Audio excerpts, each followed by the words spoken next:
Ayos ikaw, ano?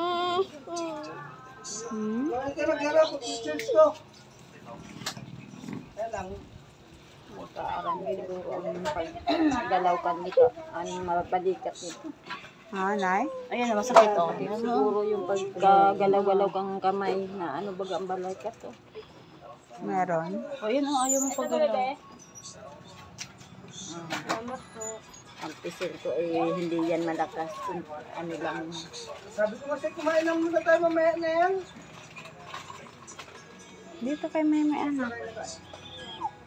Hindi. Punta. Handa lang.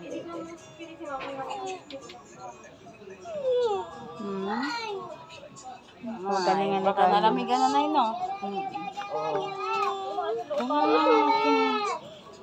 Simula nga lang hinibat ng dalawa ko, hindi na nilok na. Ganun din, dito. Siguro kung sa bahay. Pero di naman biyat, pinawasan ko na nga. Dahil lagi na lang sila nagbabasa, hindi lang nagsiguro.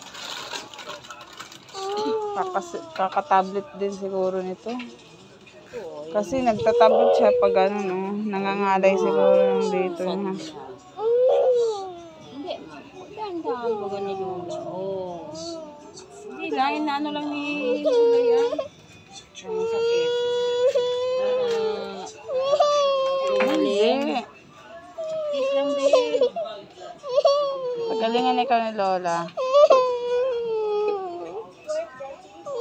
Mayat na dahil sa ano, pabalik-balik yung lagnat. Hindi pa man namin mapayat. May laman pa eh.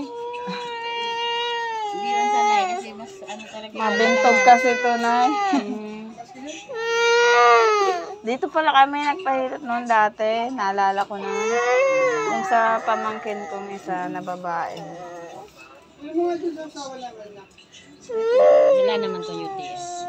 Ay, yun. Nung nakaraang linggo, UTI daw sabi. Pedya. Mataas ang lagnat ng bata. Ganun. Pero hindi siya niresetahan ng pang-UTI. Vitamins lang nireseta. Ano lang, ano lang, gulay-gulay. Parang malakas naman siya dahil sa tubig. Kaso nung pag hindi ko siya nag-diaper, nagtitiis siya. Hindi siya naihi sa ano. Isa na yung ganang isa din yan. Nag-diaper. Naka-UTI din. Kasi init. Naka-ano na yung speaker.